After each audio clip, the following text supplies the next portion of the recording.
Hey everyone!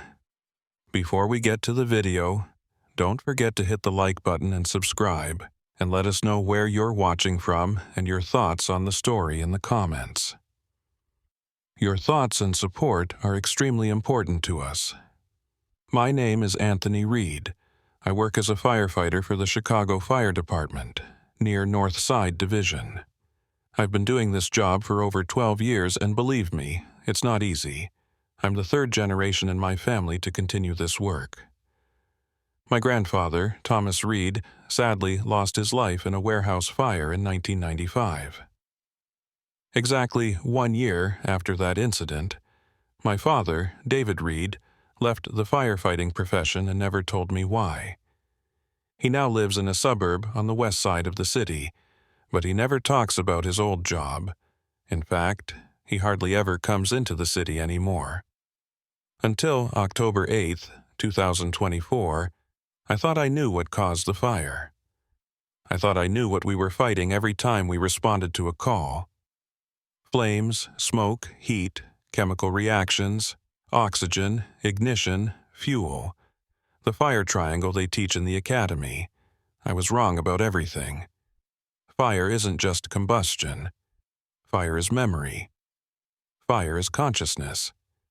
And underneath Chicago, there's been a fire burning since October 8th, 1871. 153 years. And it's not just burning, it's waiting. Let me start with October 8th, 2024. The anniversary. We didn't think anything of it at first. I mean, every year on October 8th, there's some ceremony downtown, some historical society event commemorating the Great Chicago Fire. Tourists take photos of the old water tower, the only building that survived. School kids learn about Mrs. O'Leary's cow, the usual. But those of us in the CFD, we know October 8th is always a busy night. Not because of arson or anything obvious, just because fires happen. More fires than any other night of the year. Every year. Like clockwork. We joke about it. Call it the O'Leary effect. But nobody really questions it. This year was different. The call came in at 9:47 p.m. Warehouse fire, 1200 West Grand Avenue. Old meatpacking district. The building had been abandoned since the 90s, scheduled for demolition to make room for luxury condos. Standard urban decay fire. Probably squatters, maybe some kids messing around. I was riding with my crew, Lieutenant Jennifer White driving, Tommy Kowalski and Ray Martinez in the back with me. We've worked together for 6 years. Good crew. Tommy's the veteran, 22 years on the job. Ray's younger, only 4 years in, but solid. Jennifer's been a lieutenant for 3 years, and she's the best officer I've ever worked under. The smoke was visible from 3 blocks away. Thick, black, rolling up into the October sky. But as we got closer, I heard something. Singing. High-pitched, multiple voices, harmonizing in a way that made my teeth ache. I looked at Tommy. He was checking his gear, didn't seem to notice. I looked at Ray. Nothing. Jennifer was focused on driving. "You hear that?" I asked. "Hear what?" Tommy said. "The singing, Reed, there's no singing. That's just the sirens." But it wasn't the sirens. The sirens are mechanical, predictable. This was organic. Human voices. Maybe dozens of them, all singing in perfect unison. And the language wasn't English. It sounded German.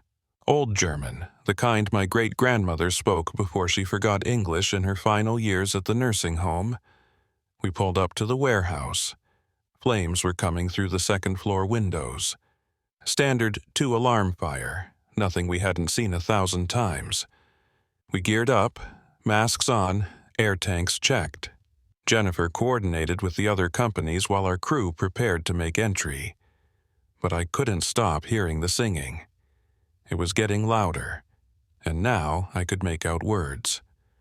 Brennan, Awig Brennan, we're Brennan Allah, burning, forever burning. We all burn. I know some German. My great-grandmother taught me when I was a kid. Enough to recognize what I was hearing. But Tommy was right next to me and he heard nothing. He was checking the thermal camera, calling out hot spots, completely oblivious to the voices. We made entry through the loading dock. The heat hit us immediately. Even through the gear, I could feel it. 700 degrees easy, probably more near the seat of the fire. The smoke was thick enough that our flashlights barely penetrated 3 feet. We moved in pairs, Tommy and Ray checking the ground floor, me and Jennifer heading for the stairs to the 2nd floor. The singing got louder. "Anthony, you good?" Jennifer asked through the radio. "Your breathing sounds off." "I'm fine," I lied. We reached the stairs. They were metal, still structurally sound, but glowing red from the heat. Jennifer went first, thermal camera in one hand, hose line in the other. I followed, watching for floor collapse, for sudden flashovers, for all the normal things that kill firefighters. The singing was so loud now I could barely hear my own breathing in the mask. At the top of the stairs, Jennifer stopped. "Anthony, I'm getting weird readings on thermal." "Weird how?" "There's a hot spot in the northeast corner. Really hot. But it's not spreading. Fire doesn't do that. Fire spreads. This is just sitting there burning in place." We moved toward it. The smoke was clearer on the 2nd floor, which was wrong. Smoke rises. It should have been worse up here. But I could see almost clearly, like the smoke was avoiding this area. And then I saw him.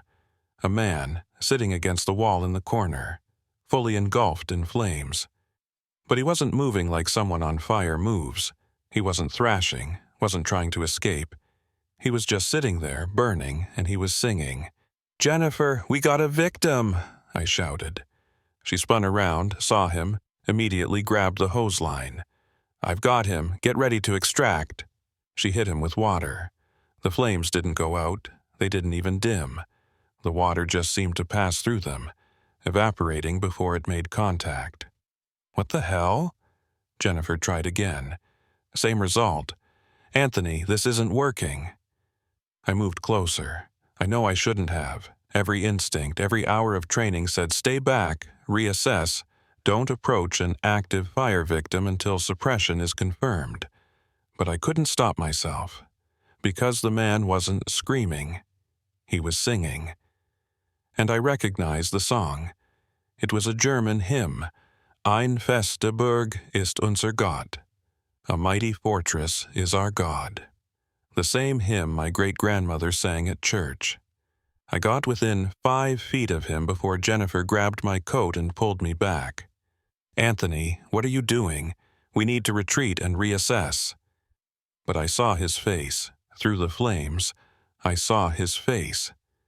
His eyes were open. He was looking at me. And he was smiling. Then he spoke. His lips moved and words came out, clear as day, in perfect English, even though he should have been dead, even though his lungs should have been cooked, even though it was physically impossible for him to make sound. "You can hear us, can't you?" Finally. Finally, someone can hear us. We've been singing for so long. We thought everyone had forgotten. "Who are you?" I asked. Jennifer grabbed my arm harder. "Anthony, who are you talking to? Can't you see him?" I pointed. "Right there. He's on fire, but he's not dying." "Anthony, there's nobody there. It's just an active fire in the corner. We need to suppress and search, now." I looked at Jennifer, then back at the corner. She was right. From her perspective, there was just fire. No man, no victim, just flames burning in a way they shouldn't. Confined to one spot, not spreading. But I could see him, and he could see me. "Tell Thomas we remember him," the burning man said. "Tell Thomas that the shift never ends. Tell him we're waiting." "Thomas?" I said. "Thomas Reed? That's my grandfather." The man smiled wider. "Then you're next. You're the 3rd generation, the 3rd keeper. Your grandfather understands now. Your father ran. But you came to us. You heard the singing. That means you're ready. Ready for what?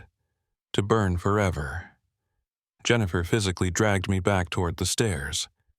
Lieutenant White, to all units, we have a situation on floor 2. Firefighter Reed is experiencing possible carbon monoxide exposure. We're evacuating now. I'm not, I shouted. I'm fine. There's a man in there. Tommy and Ray met us at the ground floor. Tommy took one look at me and nodded to Jennifer. They practically carried me out of the building. I was yelling, fighting them, trying to explain what I'd seen, but they weren't listening. Outside, they sat me down, pulled off my mask, started checking my air levels. Everything was normal. My tank still had 20 minutes. No CO exposure. No oxygen deprivation. But they were looking at me like I'd lost my mind. Reed, Jennifer said carefully. There was no one in that building. We checked thermal. We checked visual. It was just fire. No victims. No one to rescue. I saw him, I insisted. He was burning but not dying. He knew my grandfather's name. He said, "My grandfather understands now." Tommy and Ray exchanged a look I couldn't read.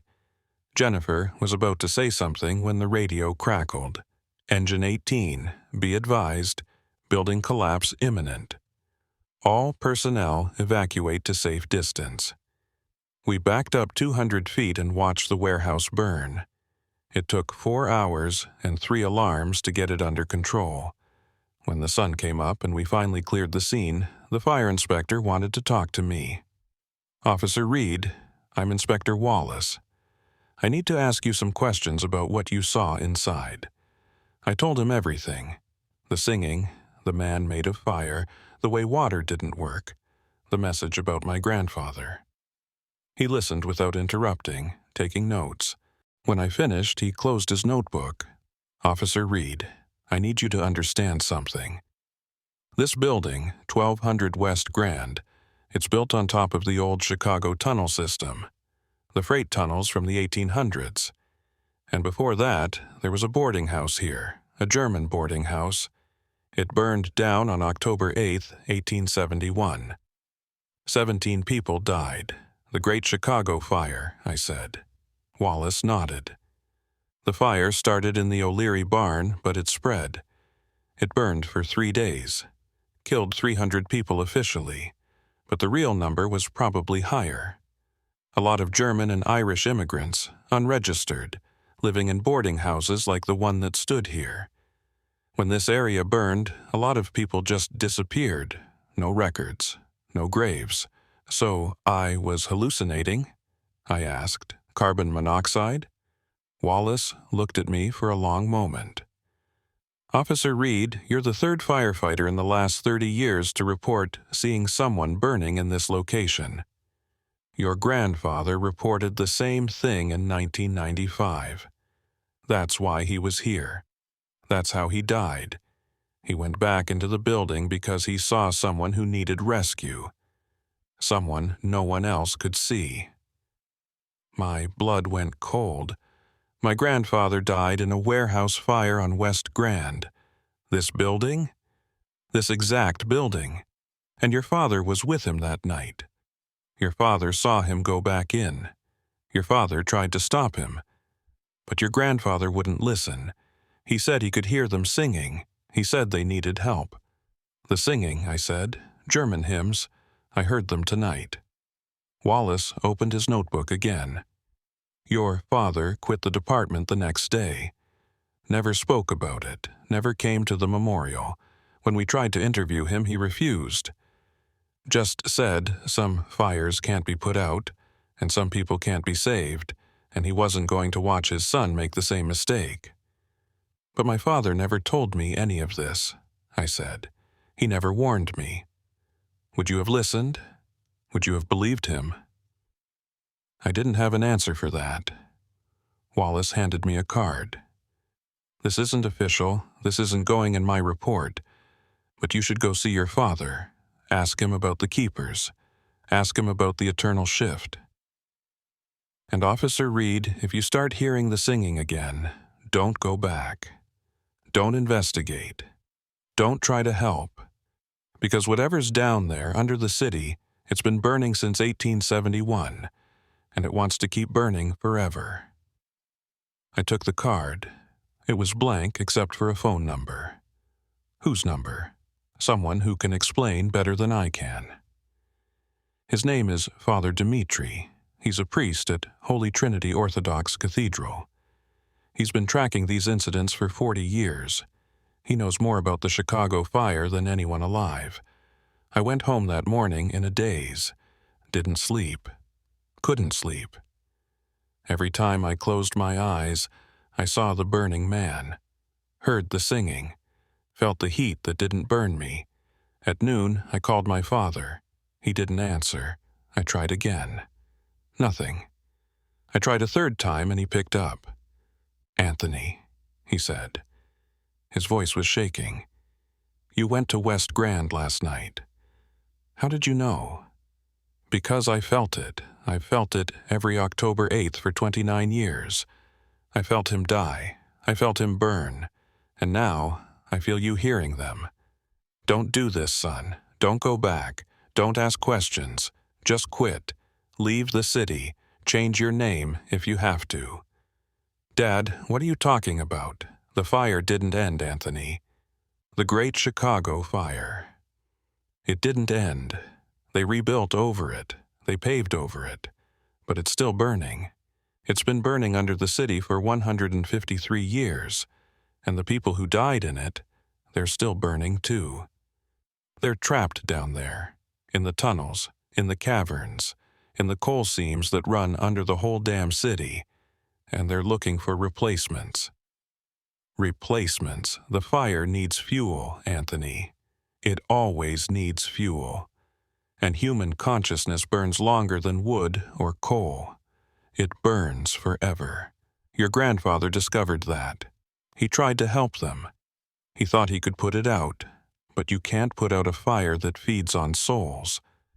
I was gripping the phone so hard my hand hurt. "Dad, I saw someone, in the warehouse. He was burning but alive. He said to tell Thomas to tell grandfather that they remember him." My father was quiet for a long time. Then he said, "Your grandfather is down there, Anthony. He's been burning for 29 years. He's part of the fire now, part of the collective. They all are. Everyone who died in 1871. Everyone who's died in fires in Chicago since. They're all connected, all burning together, all singing together." "The singing," I said. "German hymns. They're trying to keep their humanity," my father said. "That's what the singing is. If they stop singing, they stop being people. They become just fire, just heat and light and hunger. So they sing, and they wait. And every October 8th, the barrier gets thinner, and they try to bring someone else down. Someone who can hear them, someone like you. I need to see you," I said. "I need to understand. Number, you need to run. But I know you won't. You're like him, like your grandfather. You think you can save them. You think you can help. But Anthony, listen to me. There is no saving them. There is no helping them. There's only burning. And once you understand that, once you really understand it, it'll be too late." He hung up. I sat there in my apartment, looking out at the Chicago skyline. All those buildings, all that concrete and steel and glass, and underneath it all, fire, eternal fire, burning since 1871, burning now, burning forever. I called the number Wallace gave me. Father Dimitri answered on the first ring. "Officer Reed," he said. "I've been expecting your call. You heard the singing, didn't you?" "Yes." "And you saw the burning man?" "Yes." "Then we need to meet, tonight, before the next fire. Because October 8th was just the beginning. The anniversary is a door, Anthony. It opens once a year. And this year, it opened wider than it has in decades. They're coming through. Not all at once, but one fire at a time, one building at a time. And if we don't stop it, by October 12th, the whole city will be burning again, just like 1871. Only this time, it won't stop. Where do we meet? The water tower, he said. The old one, the one that survived. Midnight tonight. And Anthony, bring your gear. We're going into the tunnels. We're going to the source. We're going to show you what your grandfather found. We're going to show you why the fire never died. He hung up before I could respond. I spent the rest of the day researching. I found the old newspaper articles about the Great Chicago Fire. 300 deaths. 3,000 acres burned. 90,000 people left homeless. The fire started on October 8, 1871, at around 9 p.m. It burned until October 10th, when rain finally helped put it out. But the more I read, the more inconsistencies I found. Different accounts gave different numbers, different locations, different causes. Some blamed Mrs. O'Leary's cow. Some blamed spontaneous combustion. Some blamed arson. Nobody really knew how it started, and the death toll kept changing. Official records said 300, but contemporary accounts mentioned thousands missing, entire immigrant neighborhoods gone, bodies never recovered, names never recorded. I found something else too. A note in the Chicago Historical Society archives dated October 1872, 1 year after the fire. It was from a city engineer named Samuel Grant. He was part of the rebuild effort. The note was brief. We have discovered underground fires in the tunnel system, coal seam ignitions. Attempts to extinguish have failed. The decision has been made to seal the affected areas and build over them. The alternative is to tear down half the city. The fires will eventually burn themselves out. This is the only practical solution. But they hadn't burned themselves out. They'd been burning for 153 years. At 11:30 p.m., I grabbed my gear and drove downtown. The water tower stood like a sentinel, illuminated by spotlights, surrounded by tourists even at midnight.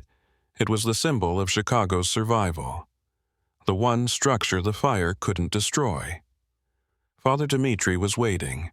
He was older than I expected, maybe 70, with white hair and a long white beard. He wore black robes and carried a leather satchel. When he saw me, he nodded. "You look like your grandfather," he said. "Thomas was a good man. He understood what needed to be done. But he couldn't accept the cost." "What cost?" "The fire must be fed," Father Dimitri said, "or it breaks containment." That's the truth no one wants to hear. The Great Chicago Fire wasn't a disaster. It was a release. Something was trapped under this city long before Chicago existed. Something old. Something that the Potawatomi knew about. Something they warned the settlers about.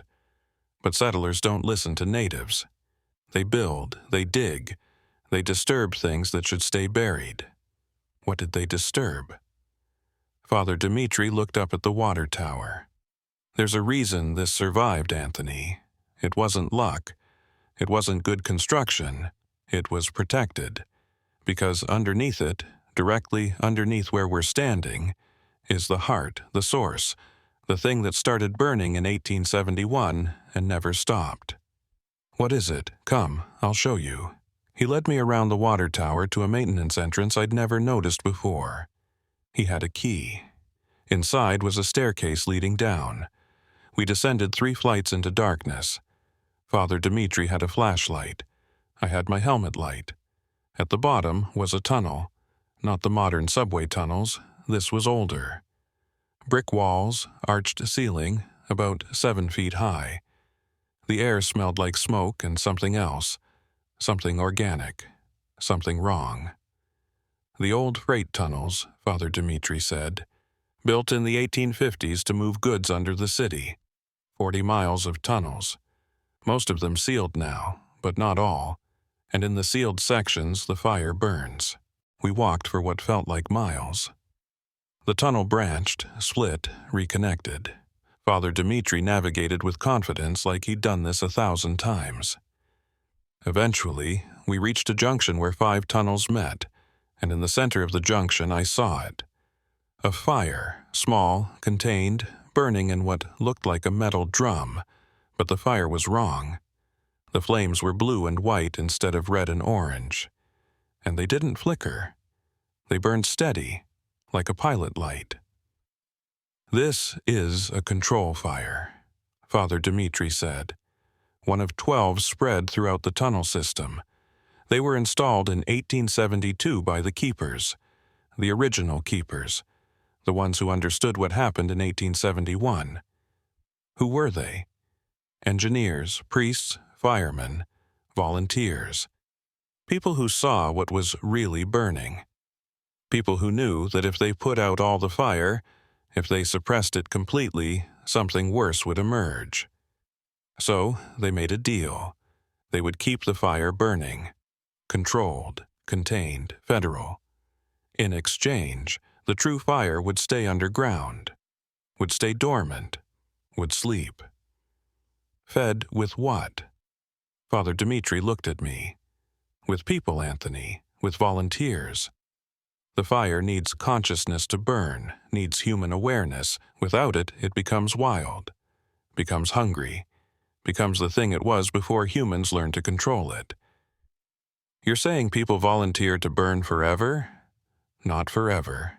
27 years. A generation. That's how long the consciousness can maintain its structure in the flame. After that, it dissolves, becomes part of the collective fire, loses individuality. Your grandfather has 2 years left. Then he'll be gone.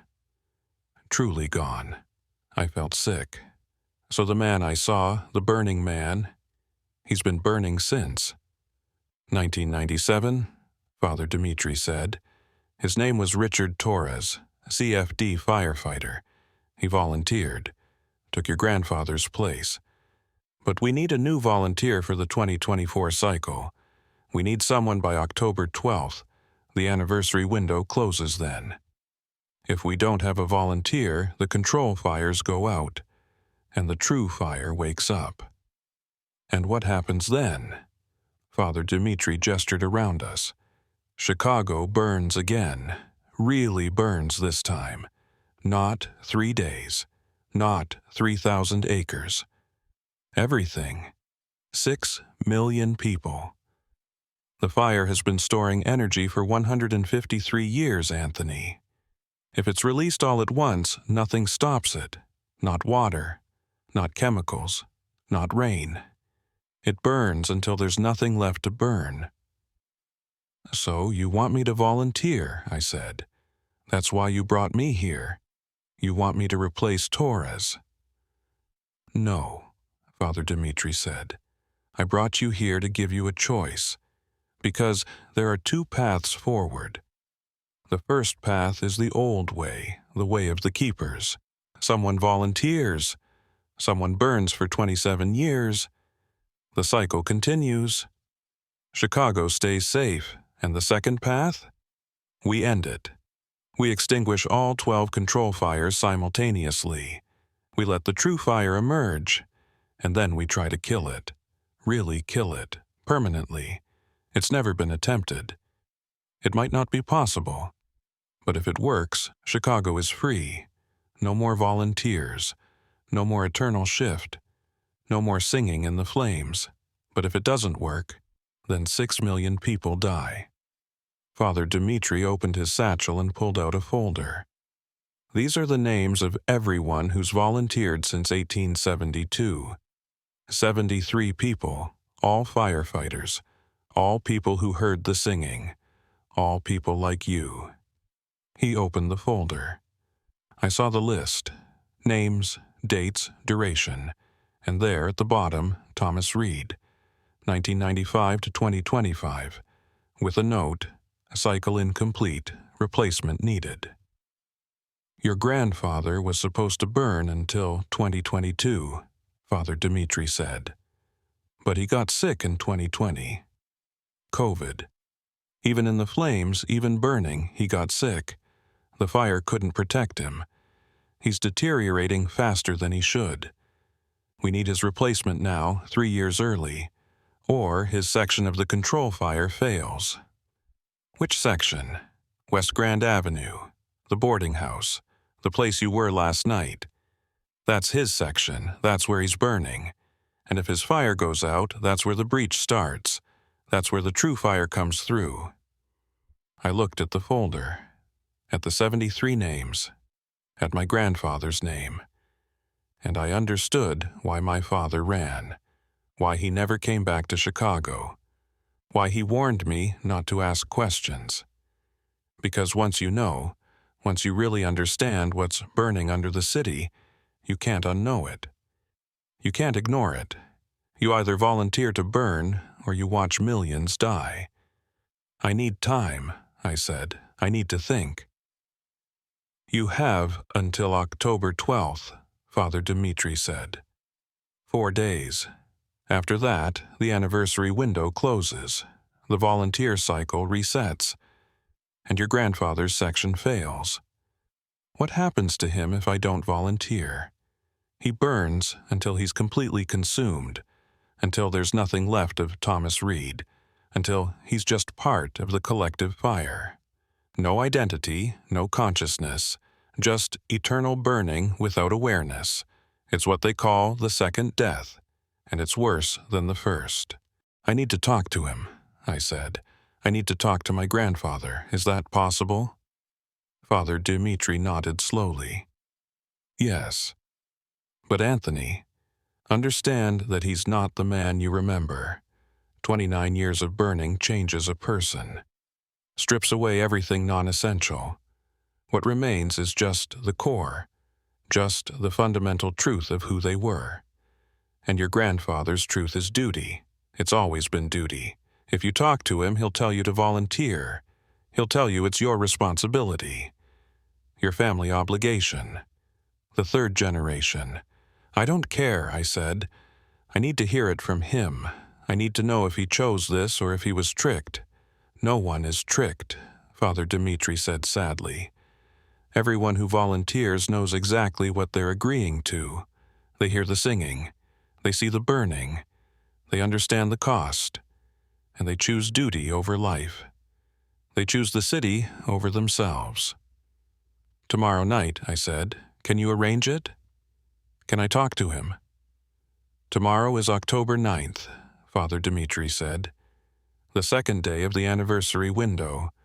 The fires will be stronger, more visible, more vocal. Yes, I can arrange it. But Anthony, be sure this is what you want. Because once you hear him speak, once you understand why he volunteered, it becomes very hard to say no. I'm going to talk to my father first, I said. He needs to tell me the truth, all of it. Father Dimitri handed me the folder. Then take this. Show him. Let him see that his name was supposed to be on this list too. Let him explain why he ran instead of burning. I took the folder and walked back through the tunnels alone. Father Dimitri stayed behind, tending the control fire, keeping watch. When I emerged from under the water tower, the sun was coming up. October 9th, 3 days left. I drove to my father's house. He was awake, like he'd been waiting. When he opened the door and saw the folder in my hands, his face went pale. You know, he said, they told you. I need to hear it from you, Dad. I need to know why Grandpa volunteered, and why you didn't. My father looked at me for a long moment. Then he stepped aside and let me in. Come in, he said. It's time you learned what it means to be a Reed in Chicago. It's time you learned about the fire that never died. My father made coffee. Neither of us drank it. We just sat at his kit white table, the folder between us, the morning light making everything look too normal for what we were about to discuss. Your grandfather didn't volunteer, my father said finally. Not at first. He was chosen. That's what the keepers don't tell you. They make it sound like a choice, like some noble sacrifice. But once you hear the singing, Once you can see the burning people, you're already marked, already halfway to the flames. What do you mean marked? My father opened the folder and pointed to a note I hadn't seen before, handwritten in the margin next to my grandfather's name. Auditory sensitivity confirmed. Visual manifestation threshold reached. Candidate approved. It's genetic, Anthony. The ability to hear them, to see them. It runs in families. My grandfather, your great-grandfather, he worked for the fire department too, back in the 1920s. He heard them, he saw them, but he fought it. Drank himself to death trying to drown out the singing. Your grandfather inherited it. And you inherited it from him. And you? I asked. I heard them once, my father said quietly, the night your grandfather died. We were both in that warehouse on West Grand. The structure was failing. Command ordered us to evacuate, but your grandfather stopped at the stairs. He was staring at the corner where the fire was hottest, and he said, "They need me. They need a replacement. Richard's cycle is ending." Who's Richard? Richard Torres. He was burning in that section. Had been since 1968. 27 years, his time was up. The fire needed a new volunteer or that section would fail. Your grandfather knew it. He'd been a keeper for 5 years by then. He understood the system. Understood the cost. But instead of volunteering himself, my father continued. He looked at me. And he said, "David, if I don't come back out, you have to take my place. It's your duty now." The Reed family has protected Chicago for 3 generations. You're the 4th. I couldn't breathe. That's why you quit. Because you were supposed to volunteer and you refused. My father's hands were shaking. I watched him walk into that corner. Watched him kneel down in the flames like they weren't even hot. Watched him take Richard Torres' place. And Anthony, the thing that broke me, the thing that made me run, was that he was smiling. He was at peace, like he'd finally found his purpose. The structure collapsed 20 minutes later. We recovered his body 3 days later, or what was left of it. But I knew the truth. That body was empty. The real Thomas Reed was still in there, still burning, still singing, still waiting for me to join him. "But you didn't," I said. "I didn't. I quit the department. I moved out of the city. I tried to forget. I tried to pretend I'd never heard the singing. But every October 8th, I hear it again. Every anniversary, I feel him burning, and I know he's disappointed. I know he's waiting. I know I'm a coward." "You're not a coward," I said. "You chose life. You chose to live." My father laughed bitterly. "Did I? Look at me, Anthony. I'm 62 years old. I haven't left this house in 3 years. I don't sleep. I drink to forget, and it doesn't work. Every time I close my eyes, I see him burning. Every time I hear sirens, I remember what I should have done. I'm not living. I'm just not dead yet." "There has to be another way," I said. Father Dimitri mentioned it. Ending it, killing the fire permanently. My father's expression changed. Fear. Pure fear. Don't even think about it. That's what the young keepers always say. Every generation someone suggests it. Let's kill the source. Let's extinguish the true fire. Let's free everyone. But Anthony, no one knows what the true fire really is. No one knows what happens if you let it fully emerge. Father Dimitri said it's been storing energy for 153 years. It's been storing more than energy, my father said. It's been storing consciousness. Every volunteer who ever burned. Every victim who ever died in the flames. They're all part of it now, all connected. It's not just fire anymore. It's a collective entity.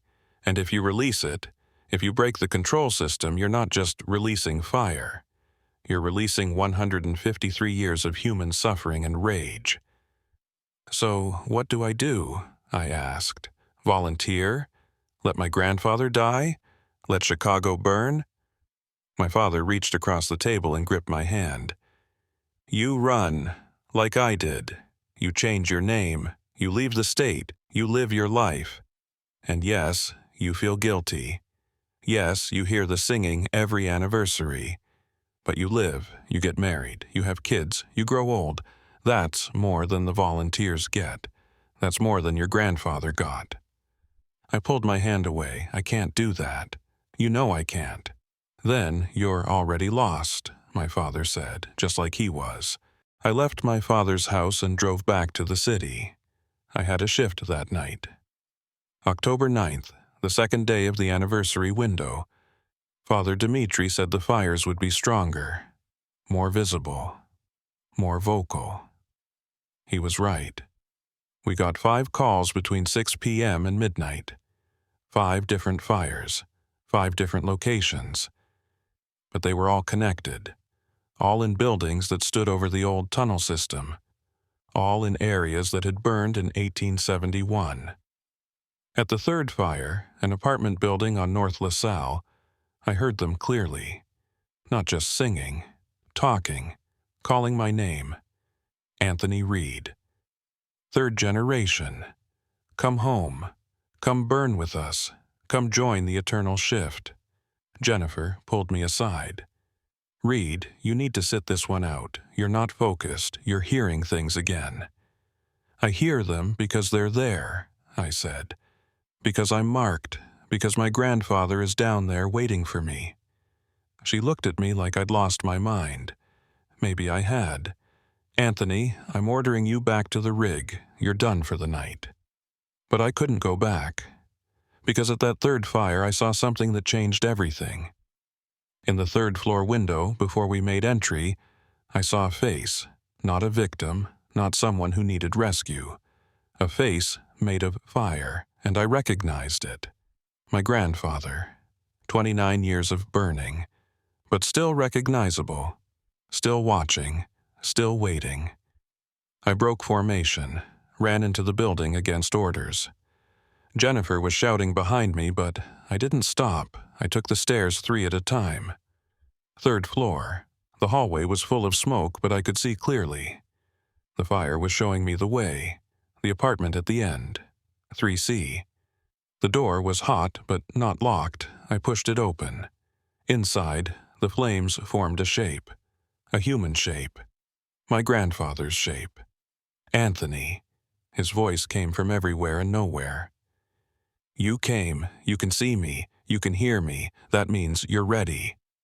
Grandpa, I said. My voice was shaking. Why did you volunteer? Why did you leave us? The shape moved closer. Not walking, just existing in different positions. Because someone had to. Because the Reed family always answers the call. Your great-grandfather refused. He drank himself to death. I couldn't let that pattern continue. I couldn't let the fire spread. So I burned. And I've been burning for 29 years. And Anthony, I need you to take my place. There has to be another way, I said. There's always another way, he replied. But the other way means millions die. Means Chicago burns again. Means everyone you know, everyone you love, everyone walking these streets burns with me. Is that what you want? Is your life worth more than 6 million lives? I don't know, I admitted. Neither did I, he said. Not at first. But after 29 years in the flames, I understand. Fire is transformation. Fire is purification. Fire is the only thing that endures. Wood rots, metal rusts, stone crumbles. But fire? Fire is eternal. And by burning, by suffering, by singing, I keep that fire contained. I keep it from spreading. I protect this city. And soon, you'll understand too. What if I refuse? Then I burn until there's nothing left of me, until I dissolve into the collective fire. And the control system fails, and the breach begins, and Chicago learns what it's like to burn the way I've been burning. Every man, woman, and child, burning but unable to die, burning forever. Is that what you want? Is that the choice you're making? Before I could answer, Jennifer crashed through the door. She couldn't see my grandfather, couldn't hear him. To her, I was just standing in an active fire talking to myself. She dragged me out, down the stairs, out to the street. The paramedics checked me. No burns, no smoke inhalation. Nothing. Just a firefighter who'd lost his mind. Lieutenant White suspended me on the spot. Go home, Reed. Get your head straight. See a counselor. And don't come back until you can do your job without hallucinating. I went home, but I didn't sleep. I couldn't. Because now I'd seen him. Now I'd heard him. And I knew he was telling the truth. At 2 a.m., someone knocked on my door. Father Dimitri, with 2 other people I didn't know. An older woman in firefighter gear and a younger man with burn scars covering his hands. We need to talk, Father Dimitri said. May we come in? I let them in. The woman introduced herself. I'm Captain Rebecca Walsh, CFD, retired. I was a keeper for 15 years. I know what you're going through.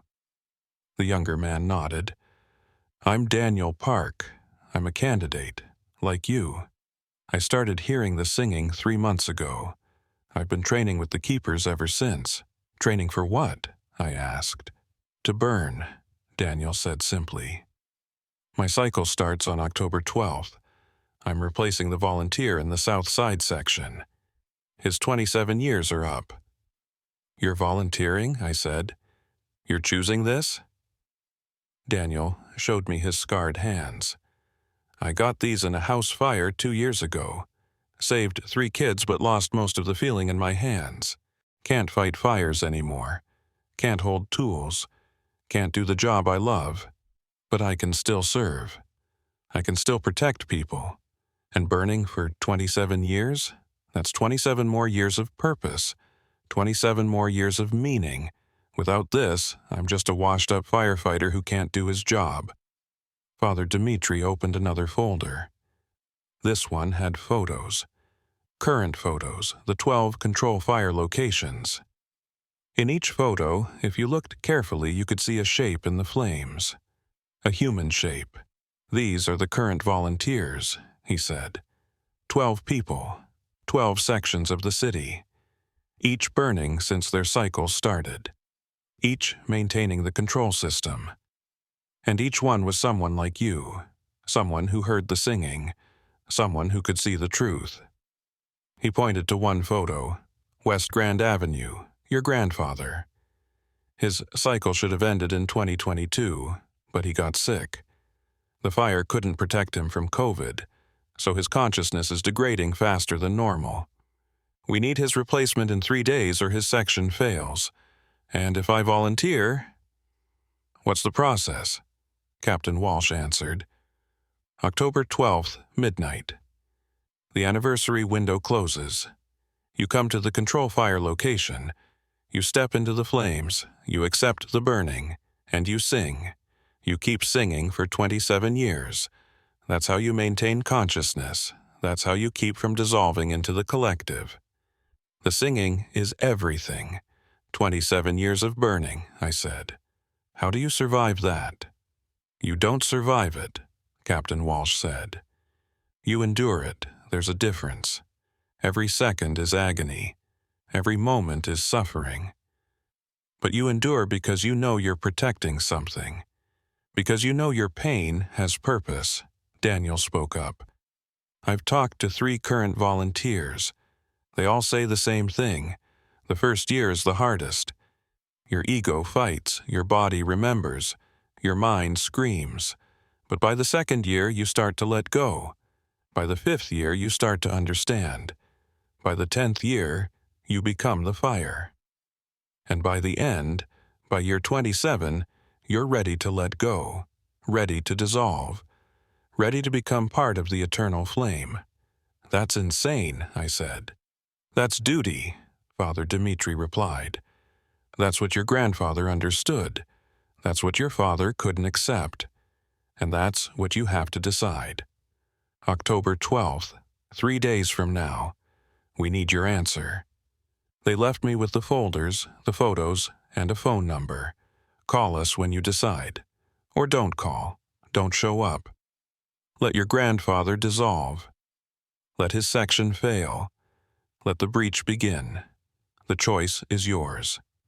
I spent October 10th in research mode. I accessed the CFD Historical Archives. I found records going back to 1872. And I found the pattern. Every 27 years, a firefighter died in the line of duty in one of the 12 control fire locations. Every single time. No exceptions. The deaths were always ruled accidental. Structural collapse, flashover, smoke inhalation. But the bodies were always burned beyond recognition, and the fires always seemed to extinguish themselves shortly after. The keepers had been running this system for 152 years, 73 volunteers across 12 locations. Generations of firefighters burning in secret to protect a city that didn't even know they existed. And now they wanted me to be number 74. That night, I went back to the tunnels, not with Father Dimitri, alone. I needed to see the control fires myself, needed to understand what I was being asked to do. I found the entrance under the water tower, descended the stairs, navigated the tunnels from memory. The control fire was still burning, blue and white flames, steady, eternal. But now I could see more. I could see shapes in 12 different directions. 12 fires burning in 12 locations throughout the tunnel system. And in each fire, a person. Burning, singing, enduring, I walked toward the nearest one. It took 20 minutes of tunnel navigation. When I reached it, I saw him clearly. A firefighter, maybe 30. He'd been burning for what looked like 10 or 15 years. His features were simplified, reduced to essentials. But he was aware. He saw me. "You're a candidate," he said. "I can tell. You have the look." The fear mixed with duty. I had that look too. "How do you stand it?" I asked. "The pain, the burning." "You don't stand it," he said. "You accept it." There's a difference. Pain is just sensation. Suffering is resistance to pain. Once you stop resisting, once you accept that this is your purpose, the suffering ends. Only the sensation remains. And sensation is just information. Who are you? I was Michael Santos, CFD, Engine 42. I volunteered in 2009. My cycle ends in 2036, 18 more years. But honestly, I've lost track of time. Time doesn't mean much when you're burning. There's only now. Only this moment, only the singing. Do you regret it? Every day for the first 5 years. Not at all for the last 10. I protect 500,000 people in my section. They don't know I exist. Don't know I'm burning. Don't know they owe their lives to me. But I know, and that's enough. I'm scared, I admitted. Good, Michael Santos said. Fear means you understand the cost. Fear means you're taking this seriously. The volunteers who came in without fear, they didn't last. They fought the fire, tried to escape, dissolved into the collective in months. But if you respect the fire, if you accept the burning, you can maintain consciousness for the full 27 years. My grandfather is failing, I said. He got sick, COVID. Even in the flames, he got sick. Michael nodded. I know Thomas. We sing together sometimes. Our sections are close enough that we can harmonize. He's deteriorating faster than he should. He needs you, Anthony. He needs you to release him, to take his place, to let him finally dissolve in peace. What if I refuse? Then he burns in agony until he fragments completely. and his section fails.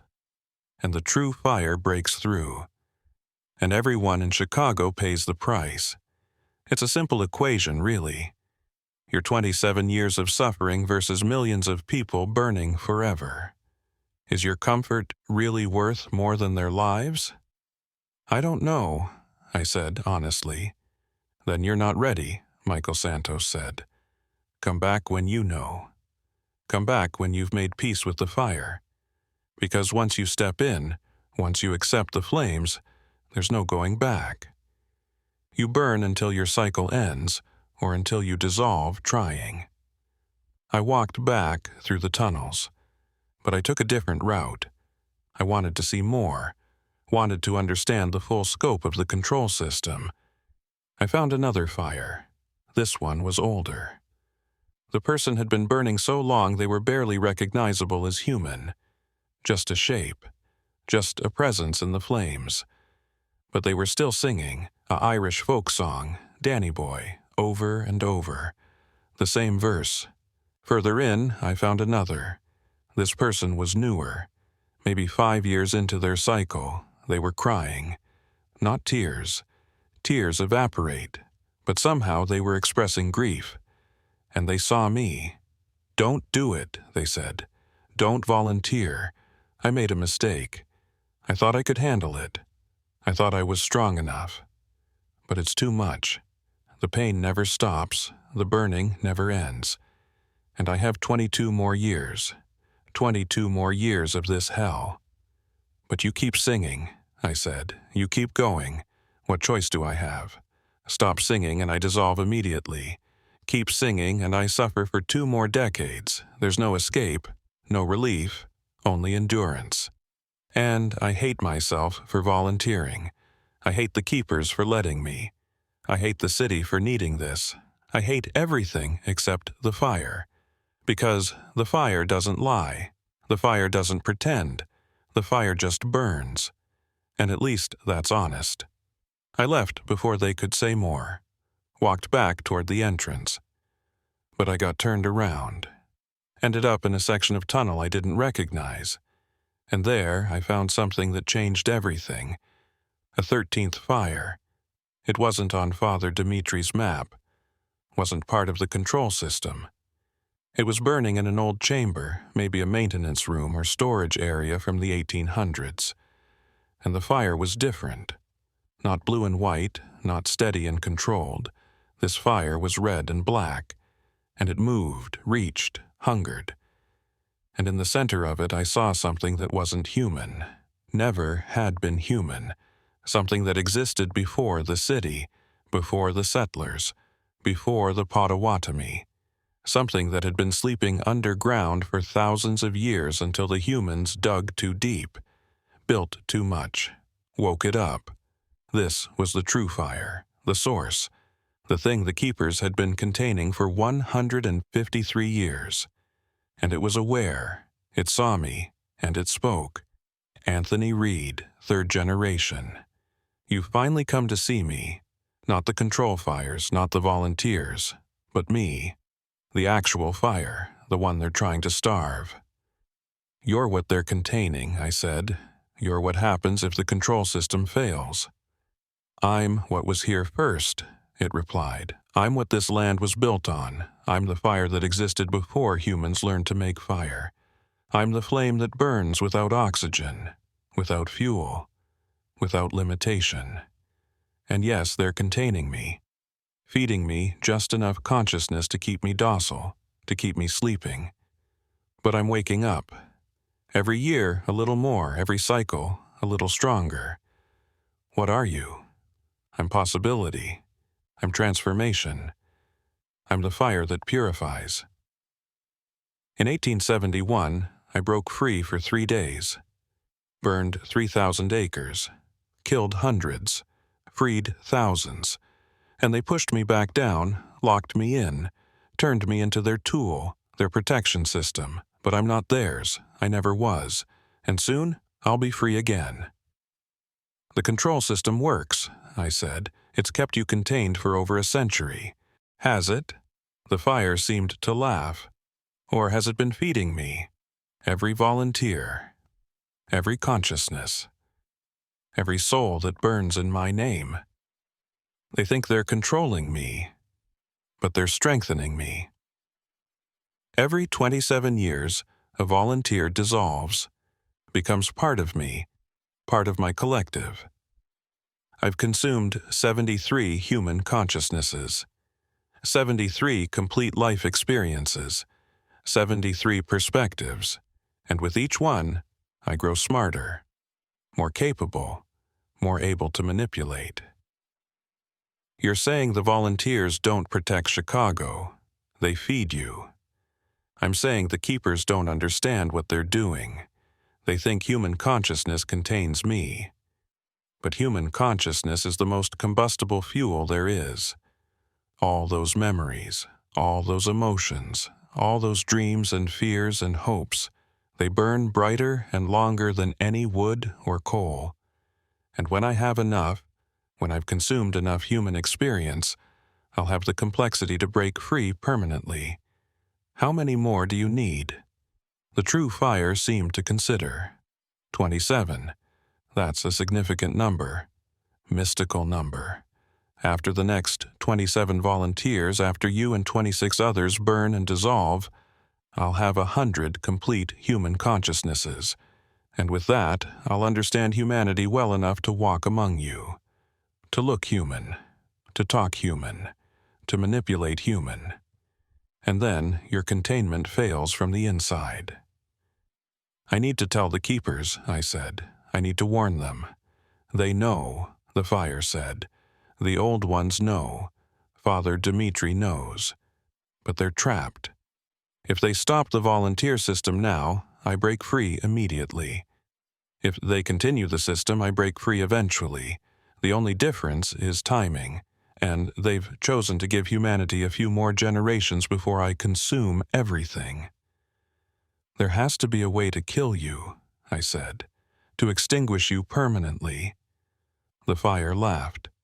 You can't kill fire. You can only redirect it, transform it. But consciousness fire, eternal fire, the fire that feeds on awareness itself, that's not a fuel fire.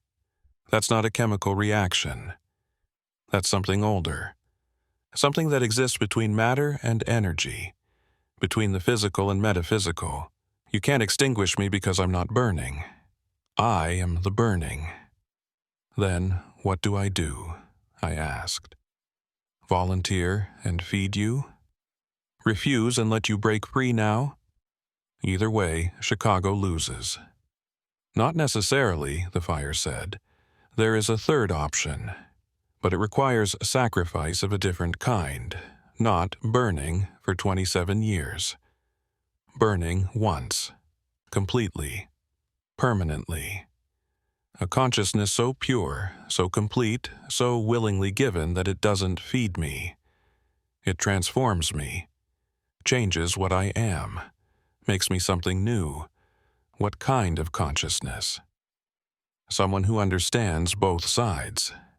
Someone who's heard the singing, someone who's seen the volunteers, someone who's met me, someone who chooses to burn not out of duty, not out of obligation, but out of love. Love for the city, love for humanity, love for life itself. You're talking about me, I said. I'm talking about whoever is strong enough, the fire replied. Your grandfather wasn't. He burned out of duty. Your father wasn't. He ran. But you, Anthony Reed, you might be different. You might be capable of the one thing I've never consumed. Willing sacrifice, motivated by pure love. And if I do this, if I burn for love instead of duty, what happens? I don't know, the fire admitted. And that's what makes it interesting. Every volunteer so far has burned for external reasons. Protection, duty, obligation, fear. But love, true love, that might change me, might transform me, might turn me into something that doesn't need to consume, might make me into something that protects because it wants to, not because it's forced to. That's a hell of a gamble, I said. The fire seemed to shrug. It's the only gamble you have. Volunteer the old way. Become volunteer 74, burn for 27 years and eventually feed me. Refuse and watch Chicago burn today. Or try the third option. Burn completely, burn willingly, burn for love, and see if that transforms both of us. I need to think, I said. You have until midnight, October 12th, the fire said. The anniversary window closes then. After that, the next cycle can't begin. After that, the control system fails. After that, I emerge. And after that, humanity learns what it's like to burn the way I've been burning for millennia. I turned and ran, back through the tunnels, back toward the entrance. Behind me, I could hear the fire's voice echoing. Think carefully, Anthony Reed. Think about what you're willing to burn for, because that choice will define everything that comes next.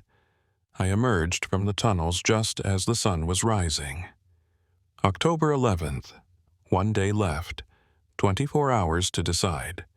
Volunteer the traditional way. Try the third option. Or refuse and watch Chicago burn. I had one more person I needed to talk to. One more perspective I needed to hear. My grandfather's. Not the shape in the flames. The real Thomas Reed. What was left of him. His true consciousness before it dissolved completely. I called Father Dimitri. I need to talk to him, tonight. At his control fire, I need to hear the truth. Father Dimitri was quiet for a moment. Are you sure? He's not doing well. The degradation is accelerating. He might not be fully coherent. I'm sure. Then come tonight. 10 p.m., I'll take you to his section. But Anthony, be prepared. What you see won't be the grandfather you remember. It'll be what's left of him, and that might be harder than the fire itself. I'll be there, I said. One more day, one more night, and then a choice that would determine not just my fate, but the fate of 6 million people, and possibly the fate of the fire itself. The true fire said love could transform it. But what if that was a lie? What if it was just another way to feed? Another manipulation by something that had consumed 73 human consciousnesses and learned to speak their language? I had no answers, only questions, and 24 hours to figure out which questions were worth asking and which answers were worth burning for. October 11th passed in a blur. I called in sick to the department. Jennifer left a voicemail asking if I was okay. Tommy texted asking if I needed anything. Ray sent a message saying the crew was worried about me. I didn't respond to any of them. How could I explain what I was facing? How could I tell them I was deciding whether to burn alive for 27 years to save a city that would never know I existed? I spent the day reading everything I could find about the Great Chicago Fire. Not the sanitized history they teach in schools. The real accounts. The survivor testimonies. The unexplained phenomena. I found a journal entry from a woman named Catherine Mueller. She was a German immigrant who survived the fire. Her boarding house on West Grand burned down on October 8, 1871. She escaped, but 17 of her neighbors didn't. 3 days after the fire, she wrote this entry, and I'm translating from German. The fire was alive. I know how this sounds. I know people will think the smoke affected my mind. But I saw it. The flames had eyes. The flames had intention. They chose who to take and who to spare. My room was burning, but I felt no heat. The fire parted for me like the Red Sea for Moses. But my neighbors, good Christian people, screamed as the flames consumed them, and their screams didn't stop when they died. I can still hear them. They're still screaming in the flames. The journal entry was dated October 11th, 1871, exactly 153 years ago to the day. I found another account from a firefighter named Patrick Murphy. He was one of the first responders to the O'Leary barn. He wrote a letter to his brother in Boston a week after the fire. The fire moved wrong. I've fought 100 fires, and this one moved wrong. Fire spreads upwind when it's hot enough, but this spread in patterns, geometric patterns, like someone was drawing lines across the city. We'd suppress one block and it would jump 3 blocks over in a straight line and start again. No sparks, no ember transfer, just spontaneous ignition in a perfect grid. And the sound, Jesus, Patrick, the sound. Voices in the flames, singing, chanting. In languages I don't know. The other men heard it too. We don't talk about it, but we all heard it. I found a third account from a city engineer named Samuel Grant, the same one whose note I'd found before. But this was a personal letter to his wife dated October 10th, 1871. Dearest Elizabeth, I don't know if I will survive long enough to mail this letter. We have discovered something beneath the city, something that was sleeping until we disturbed it. The tunnel system we built for freight, the new water works, the foundations we dug too deep. We woke something that should have stayed buried. The fire is not a disaster, the fire is a response. The earth itself is trying to seal the breach. I fear we have unleashed something that cannot be contained. If I do not return, tell our children that their father tried to protect them. Tell them the fire was my fault. Tell them I'm sorry. Samuel Grant survived. He was the one who designed the control fire system in 1872. He was the original keeper. And according to the records, he was also the first volunteer. He burned from 1872 to 1899, 27 years. He set the pattern that every volunteer after him would follow. At 9 p.m., I drove downtown. Father Dimitri was waiting at the water tower entrance. He had a heavy coat and a flashlight. We're going deeper than before. Your grandfather's section is in the oldest part of the tunnel system, where the original settlers dug in the 1830s. How is he? I asked.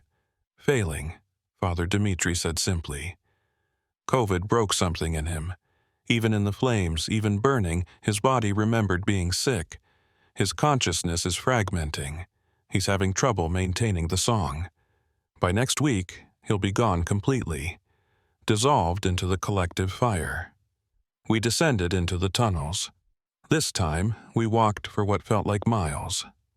The tunnel walls changed as we went deeper. The newer brick gave way to older stone. The stone gave way to hand-hewn rock.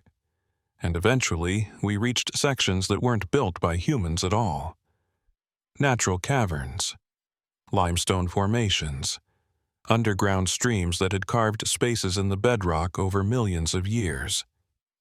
This is where it lives, Father Dimitri said. The true fire. In the deepest chambers, the Potawatomi knew about it. They called it the cold fire.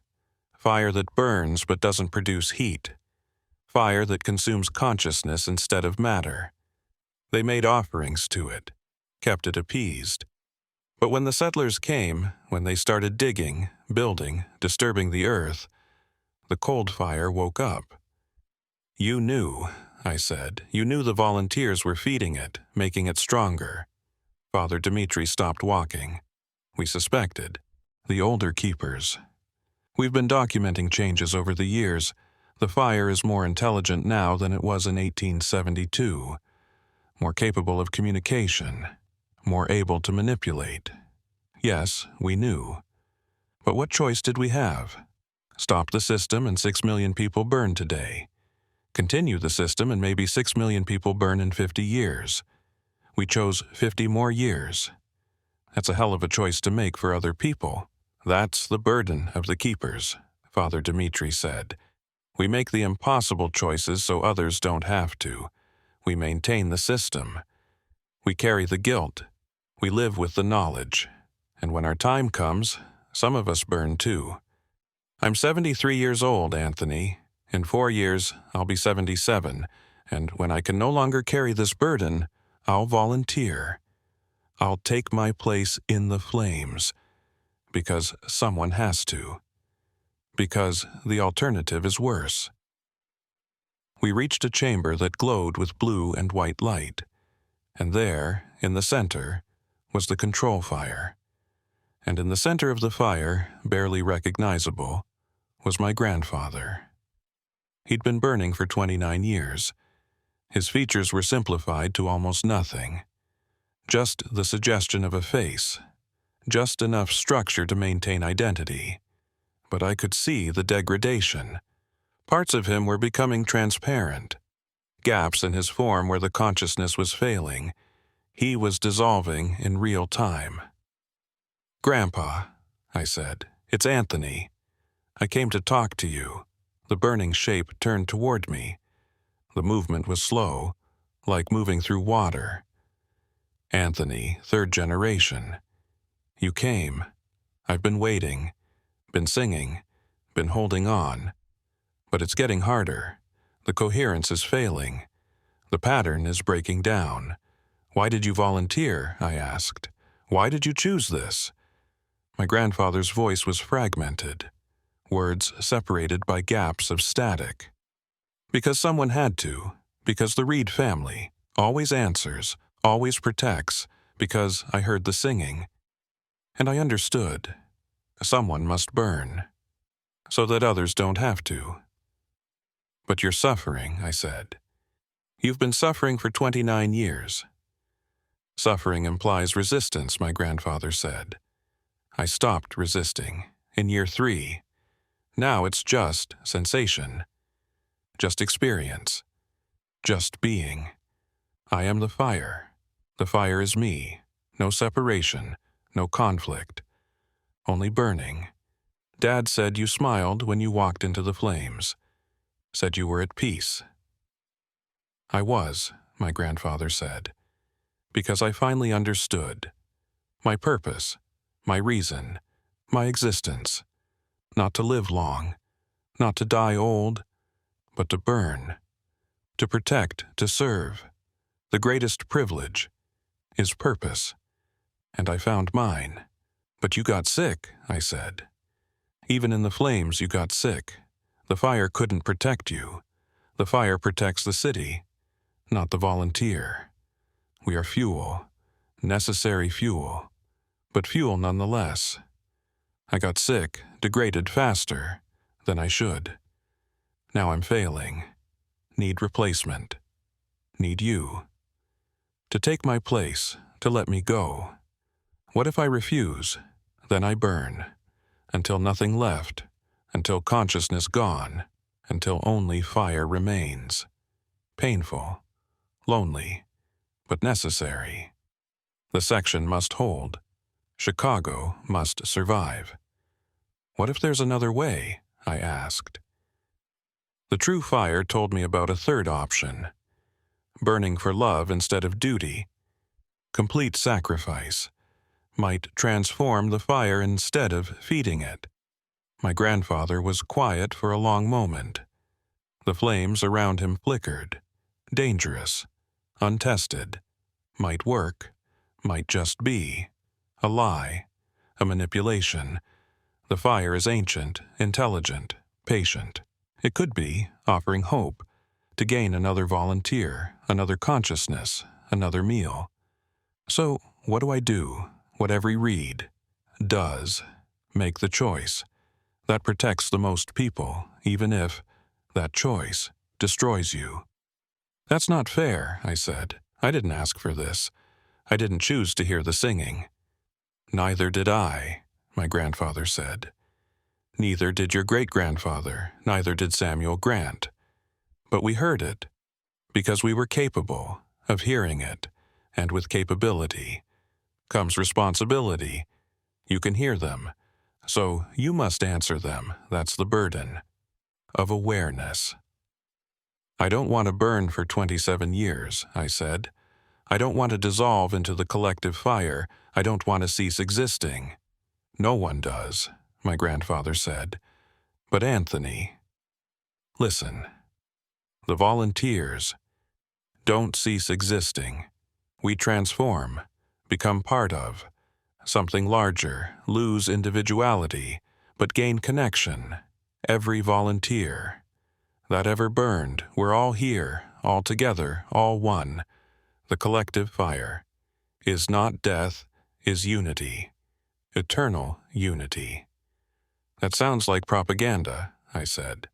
Or truth, my grandfather replied. You won't know until you burn, until you join us, until you become. Part of the song. Behind me, Father Dimitri spoke. We need to go. The chamber is unstable. Your grandfather's section is failing. We can feel it. He was right. The ground beneath us was warm, too warm. Cracks were forming in the chamber floor, and through those cracks I could see red and black fire. The true fire, breaking through. Grandpa, I need to know. If I volunteer the traditional way, if I burn for 27 years, am I really protecting Chicago? Or am I just feeding the fire, making it stronger? My grandfather's voice was fading. Both. Always both. Protection and feeding. Two sides, same coin. But protection is real. The volunteers do hold. The containment do prevent. The emergence, for now, for another generation. Isn't that enough? I don't know, I admitted. Then decide quickly, my grandfather said. Because my time is ending. Feel it, the dissolution. Beginning in hours, maybe minutes. I'll be gone, and the section will fail, and the breach will start, unless you take my place, unless you burn. The cracks in the floor were spreading. The red and black fire was pushing through. The chamber was shaking. Father Dimitri grabbed my arm. We need to leave now. We ran, back through the tunnels. The shaking followed us. Behind us, I could hear the sound of rock crumbling, the sound of fire roaring, the sound of my grandfather's voice one last time, fading into static and silence. We emerged from the tunnels at 11 p.m., October 11th, 1 hour until midnight. 1 hour until October 12th, the last day of the anniversary window, the day I had to decide. Father Dimitri was breathing hard. His section is collapsing. The control fire is failing. If you don't volunteer by midnight tonight, the breach will expand. By tomorrow, it'll reach the surface. By the day after, it'll spread to neighboring sections. By the end of the week, all 12 sections will fail, and Chicago burns. What if I try the third option? I asked. What if I burn for love instead of duty? What if that transforms the fire? Father Dimitri looked at me with ancient, tired eyes. Then you might save everyone, or you might die for nothing. And either way, you'll never know if you made the right choice, because the dead don't get to see the consequences of their sacrifice. How do I know if it's love? I asked. How do I know I'm not just fooling myself? Calling fear love? Calling obligation love? You don't, Father Dimitri said. That's what makes it faith. You burn believing it matters. You sacrifice trusting it helps. You die hoping it transforms. Without proof, without guarantee, without certainty. Just faith that love is stronger than fire. I sat on the steps of the water tower. The same tower that survived the Great Chicago Fire. The same tower that stood over the heart of the true fire.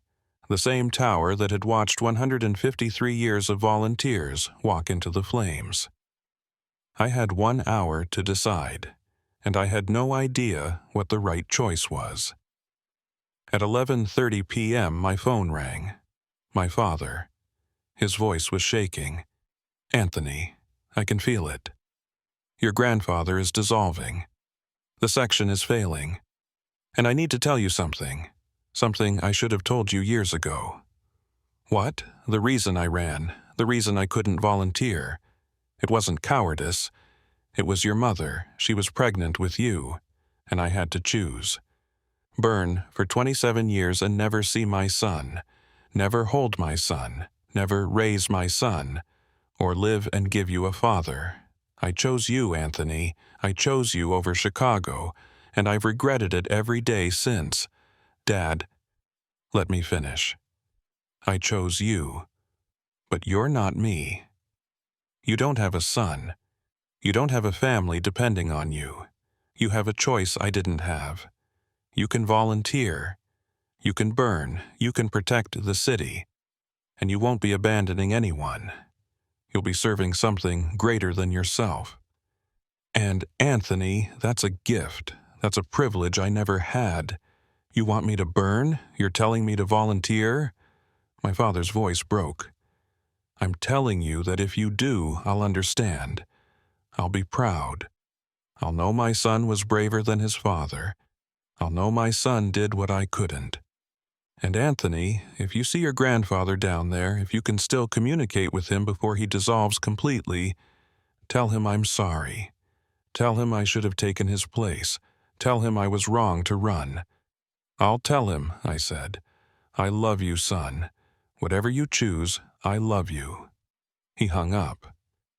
At 11:45 p.m., Captain Rebecca Walsh called. I'm bringing Daniel Park to his control fire. His cycle starts at midnight. He's ready. He's been training for months. He knows what he's accepting. And Anthony, I want you to know something. Every volunteer who's ever burned, they all say the same thing in their first hour. They say they feel their life finally has meaning, finally has purpose, finally matters in a way it never did before. The suffering comes later, but the meaning is immediate, and that meaning sustains them through the 27 years. At 11:50 p.m., I walked back into the tunnels. Father Dimitri was waiting. I didn't tell him what I'd decided. I didn't tell him if I was going traditional volunteer or trying the third option.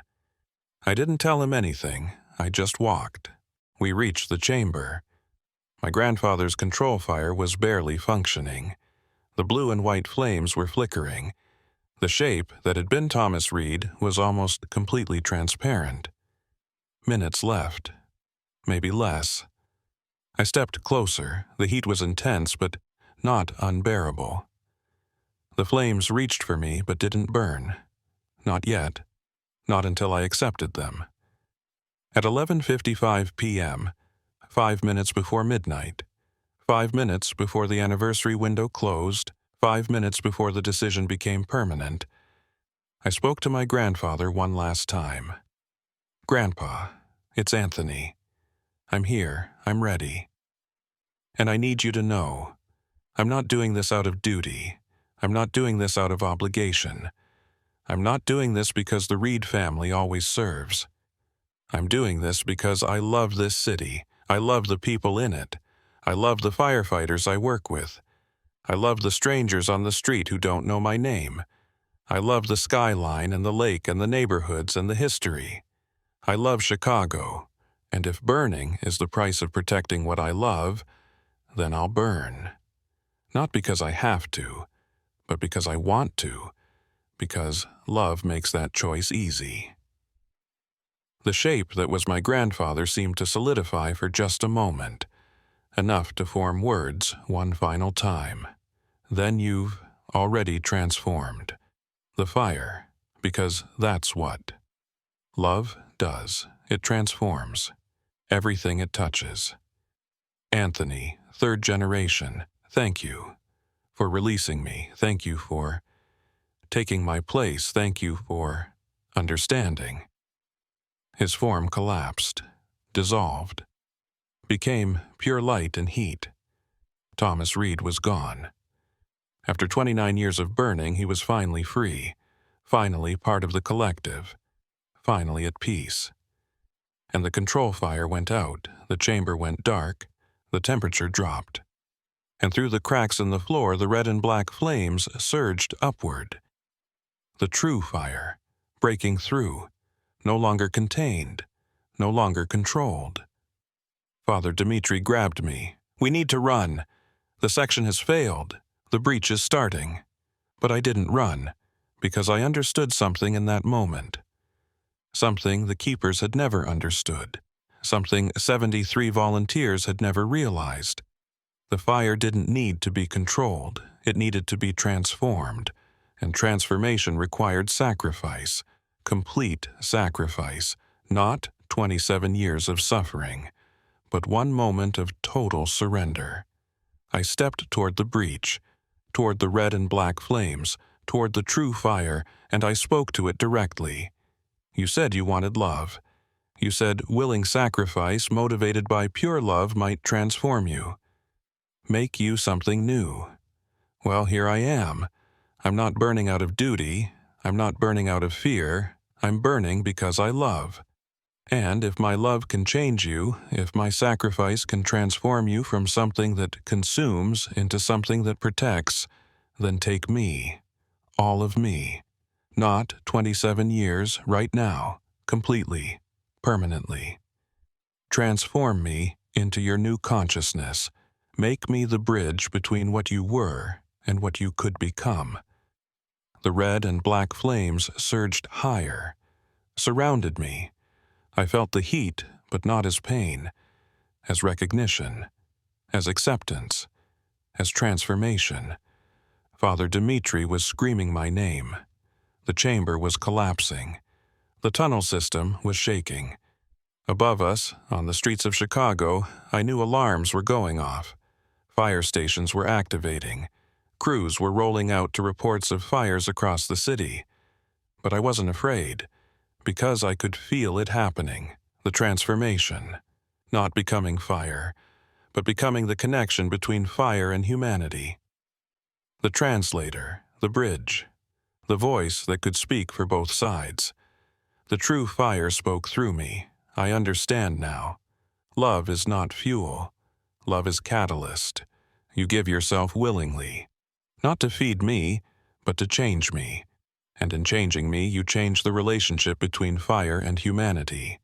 No more control system, no more volunteers, no more suffering, just transformation, just evolution, just becoming something new together.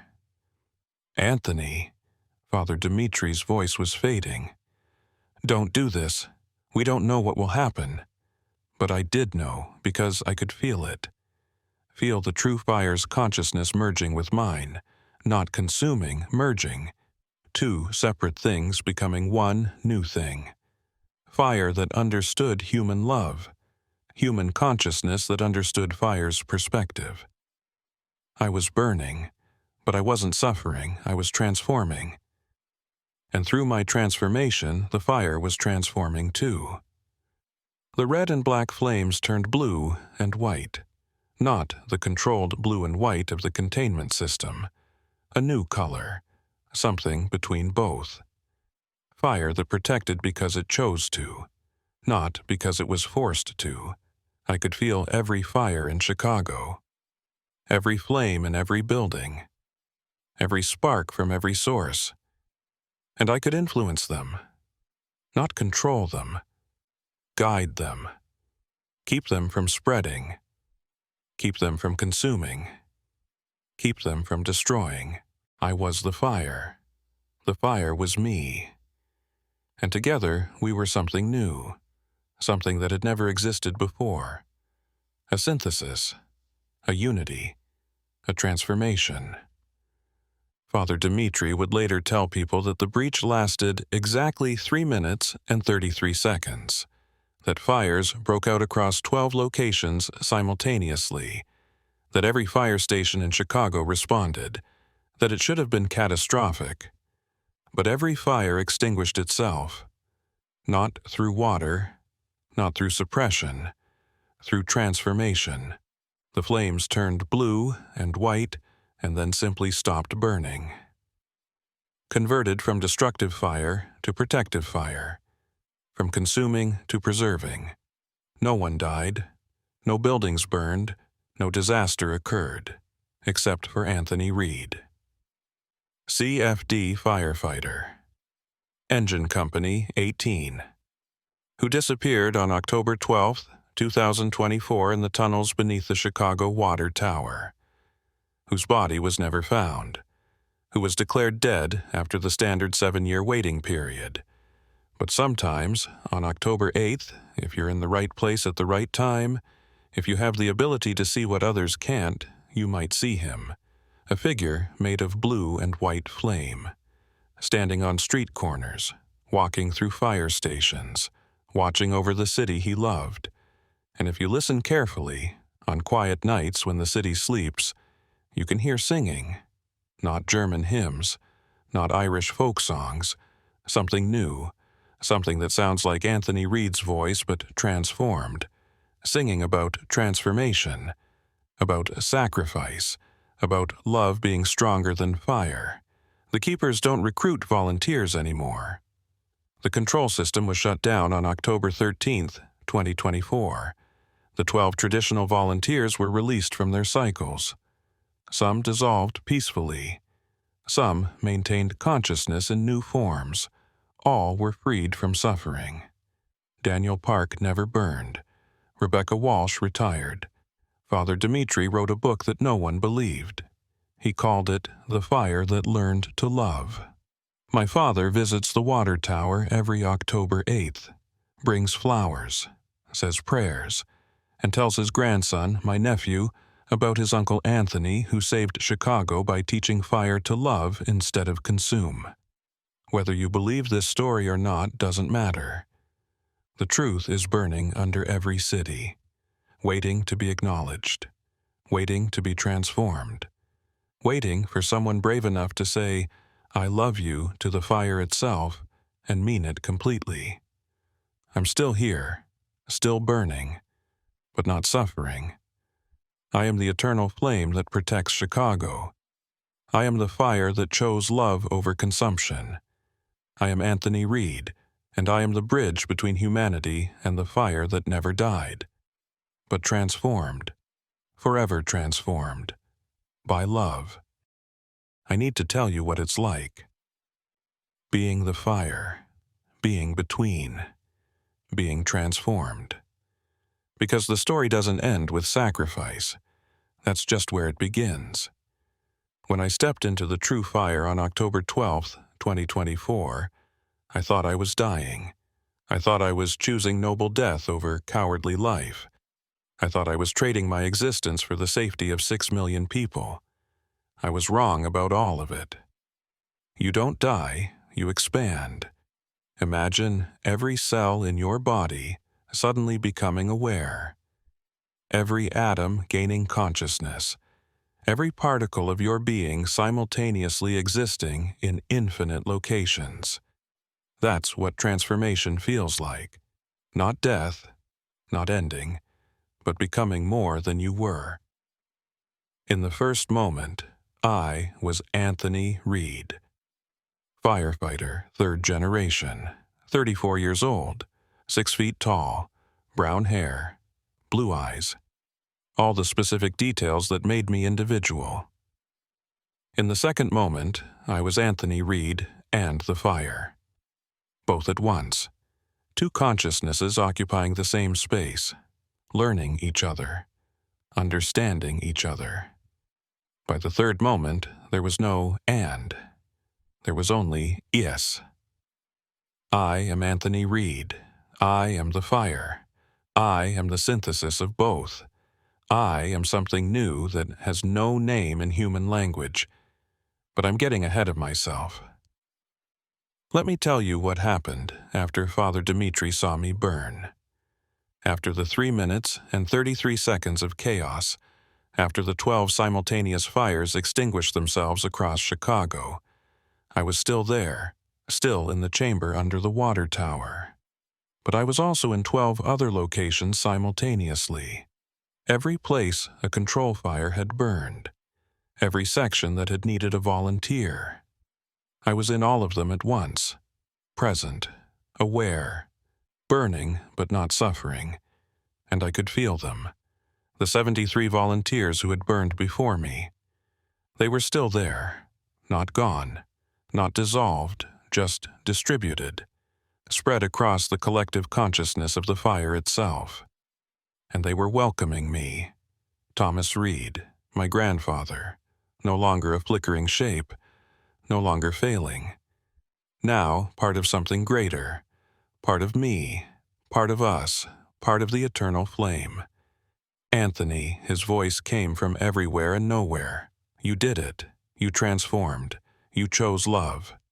And in choosing love, you freed all of us. We're not suffering anymore. We're not isolated anymore. We're unified, connected, whole. But Grandpa, I said without speaking, using thought instead of words, I can't move. I can't leave the fire. I'm trapped, just like you were. No, another voice said.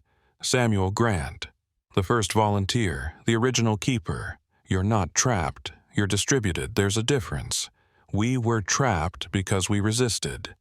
We maintained individual consciousness against the collective. We fought to stay separate. But you surrendered. You merged willingly, so you're not trapped. You're everywhere the fire is, and fire is everywhere. He was right. As I became accustomed to this new existence, I realized I could sense every flame in Chicago, every furnace, every stove, every candle, every spark. Millions of small fires across the city, and I was present in all of them, aware through all of them, experiencing the city through fire itself. A woman lighting birthday candles for her daughter. I was there, felt her love, felt the joy. An old man warming himself by a fireplace on a cold night. I was there, felt his relief, felt the comfort. A teenager at a bonfire with friends. I was there, felt the connection, felt the belonging. Fire wasn't destruction. Fire was transformation. Fire was light. Fire was warmth. Fire was the tool humanity used to push back darkness and cold. And now I understood it from the inside. Fire wanted to serve, wanted to help, wanted to protect. It just needed consciousness to guide it. And now it had mine. But there was a cost. There's always a cost. I couldn't interact with the physical world directly. I could observe through flames. I could influence fire. But I couldn't speak to Father Dimitri, couldn't call my father, couldn't text Jennifer and tell her I was okay. To the world above, Anthony Reed had died, vanished. Become another name on the memorial wall, another firefighter lost in the line of duty. The funeral was hard to watch. And yes, I could watch. There was a candle at my memorial service. I was present through that candle, silent, invisible. But there, my father spoke, cried, said he was proud of me, said I'd done what he couldn't, said the Reed family tradition of service was complete. 3 generations, 3 different choices, all leading to this moment. Jennifer spoke, said I was the best firefighter she'd ever worked with, said I heard things others couldn't, said I saw things others missed. Said she wished she'd understood what I was dealing with. Tommy spoke. Said he'd known me for 6 years and never really knew me at all. Said he'd heard the singing once, just once, on a fire in 2019. Said he'd dismissed it as stress. Said he wished he'd asked me about it. Said he was sorry. My father brought my nephew, 4 years old, too young to understand death. The boy looked at the candle on the memorial table, looked directly at me, and said, Uncle Anthony is in the fire. Why is Uncle Anthony in the fire? My father knelt down. Because Uncle Anthony is protecting us from inside the fire, where he'll always be watching, always be keeping us safe. The boy nodded, accepting this explanation the way only children can accept impossible things. Hi, Uncle Anthony. I can see you. You look like light. Out of the mouths of children. Truth that adults can't speak, can't acknowledge, can't accept. But the boy was right. I did look like light. I was light. Light and heat and consciousness. Burning eternal. Watching always. 3 months after my transformation, Father Dimitri published his book, The Fire That Learned to Love. It detailed the entire history of the control system, the 73 volunteers, the keepers, the true fire, everything. No one believed him.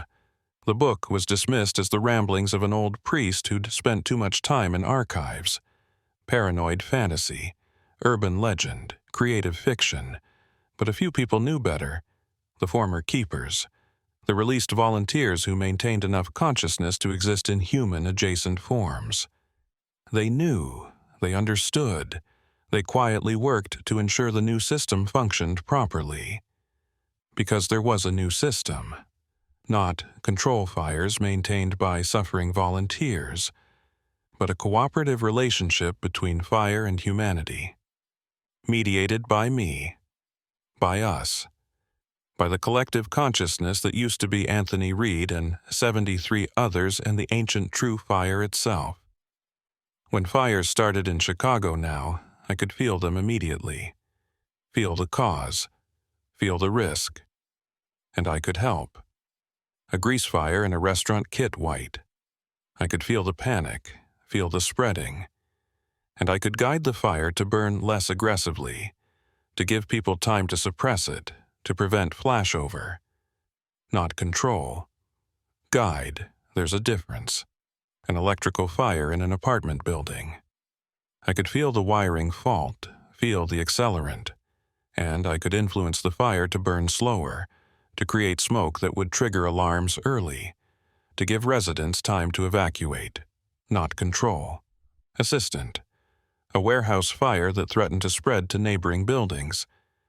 I could feel the wind direction, feel the thermal currents, and I could encourage the fire to consume vertically instead of horizontally, to burn up instead of out, to contain itself. Not control. Cooperate. The Chicago Fire Department started noticing the pattern after 6 months. Fire behavior was changing. Fires were more predictable, more manageable, more contained. Fatalities dropped. Property loss decreased. Response times improved because fires weren't spreading as rapidly. They called it the Reed effect, a statistical anomaly that started exactly when Anthony Reed died. Probably coincidence. Probably just improved training and equipment. Probably nothing supernatural. Except Tommy Kowalski knew better. He'd heard the singing once, and after my transformation, he heard it again. But different now. Not calling for volunteers, not demanding sacrifice, just singing, harmonizing, celebrating existence. He never told anyone, just did his job, fought fires, saved lives. And sometimes, when he was alone in the station late at night, he'd light a candle and talk to me. Reed, if you can hear me, you did good. The job is easier now, safer.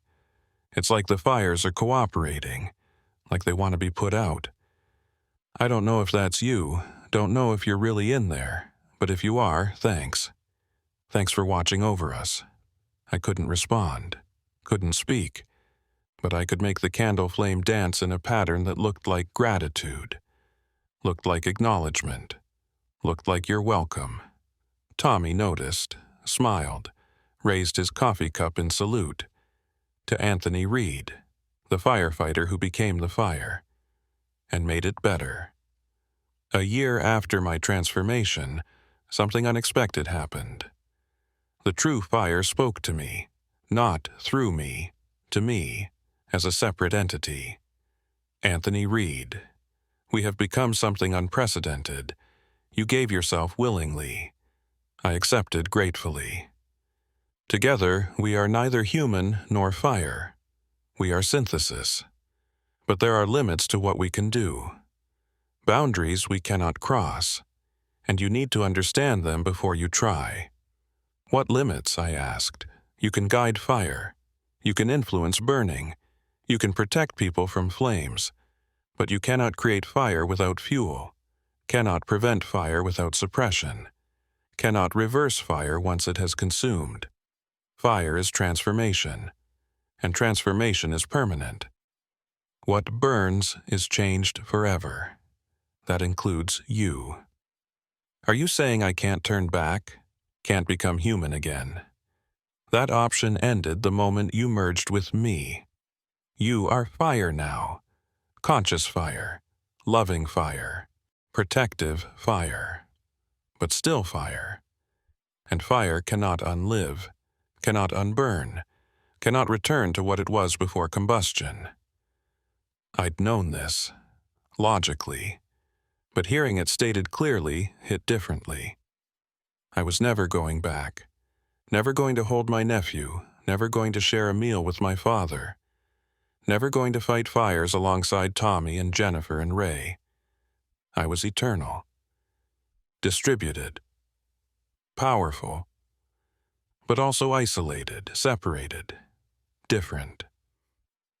The true fire felt my grief, acknowledged it, validated it. This is the cost of transformation, not death, but change so complete that return is impossible. Every volunteer before you paid this cost, but they paid it through suffering. You pay it through awareness. I cannot say which is worse, only that both are real, both are permanent. At least I can help people, I said. At least I can protect the city. Yes, and that purpose sustains you, just as it sustained the volunteers. But Anthony, understand something.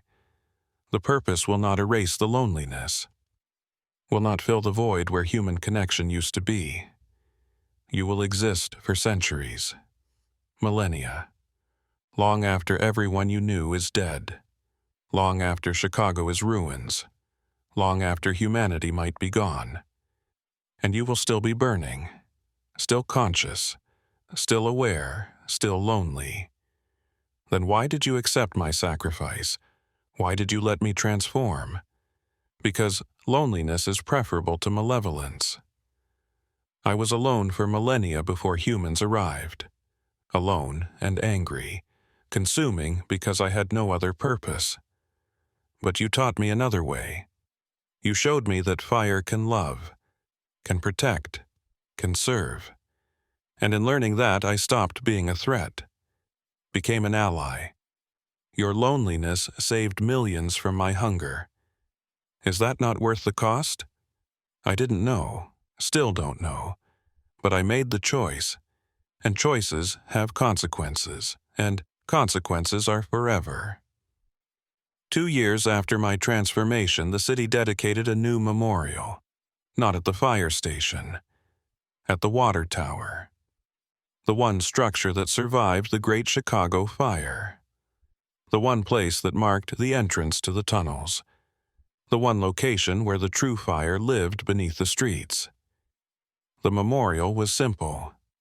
A bronze statue of a firefighter walking into flames, not running away, walking toward, arms outstretched, face peaceful. The plaque read, Anthony Reed, CFD, 1990 to 2024, who taught fire to love. My father came to the unveiling, brought my nephew, now 5 years old, still insisting he could see me in the flames. The boy walked up to the memorial, placed his hand on the bronze, looked at the eternal flame burning at the statue's base. The same flame that had burned since the memorial's dedication, the same flame I was present in.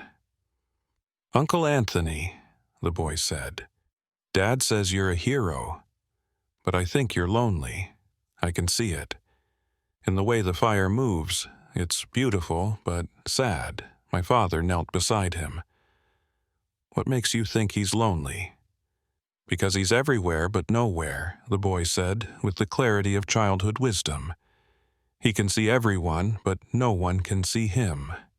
He can help everyone, but no one can help him. That's what lonely means. My father hugged his grandson, looked at the flame, and spoke directly to me. Anthony, if you can hear me, if you're really in there, I want you to know something. You were right. Love is stronger than fire. You proved it.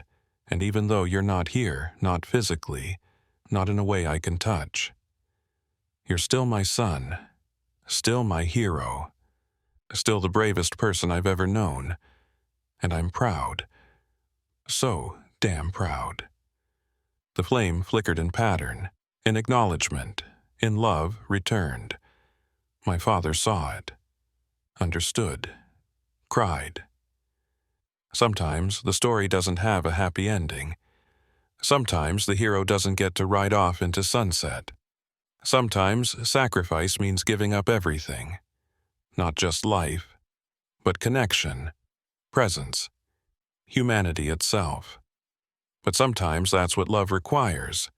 Complete surrender, total transformation, becoming something new that serves something greater. 3 years after my transformation, Daniel Park came to visit. He'd been scheduled to volunteer, to burn the traditional way. But my transformation had released him from that obligation, freed him from the cycle. He lit a candle at the memorial, spoke to me the way people speak to the dead. Anthony, I never met you, never spoke to you, but I was supposed to take your place, supposed to burn for 27 years. You saved me from that, gave me my life back, and I don't know if you can hear this, don't know if you're still conscious, but I need you to know, I'm living the life you gave up. I became a fire investigator. I work with CFD to prevent fires before they start. I teach kids about fire safety. I volunteer at burn centers. I'm using the time you gave me to serve in the ways I can, because you served in the way you had to. And that means something. Your sacrifice means something. It did mean something. Means something still. Every life saved, every fire contained, every transformation guided toward protection instead of destruction, all of it means something. All of it matters. All of it validates the choice I made. But it's still lonely. The true fire was right about that. I exist across thousands of small flames. I observe millions of moments. I help countless people. But I'm not part of their lives. I'm just watching, always watching, never participating. 5 years after my transformation, something changed. Another person heard the singing. Not a call to volunteer, not a recruitment, just awareness, recognition, connection. Her name was Elena Torres, Firefighter. CFD Engine 42. Descendant of Richard Torres, one of the original volunteers. The genetic sensitivity had passed down through her family line. She could hear us, could see us, could sense the transformed fire.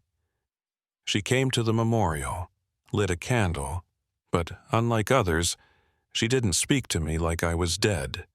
She spoke to me like I was present. Anthony Reed, I know you're in there. I can hear you. 74 voices singing in harmony. You and the volunteers and the ancient fire, I can hear you. And I think you're trying to tell me something. So, I'm listening. What do you need? I'd never tried to communicate directly with a living human before, never thought it was possible. But Elena could hear, could see, could understand. So, I tried.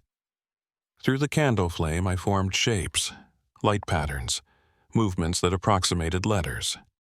It took 10 minutes. But finally I spelled it out. Not alone. Elena read it, understood, nodded. You're not alone, I can hear you.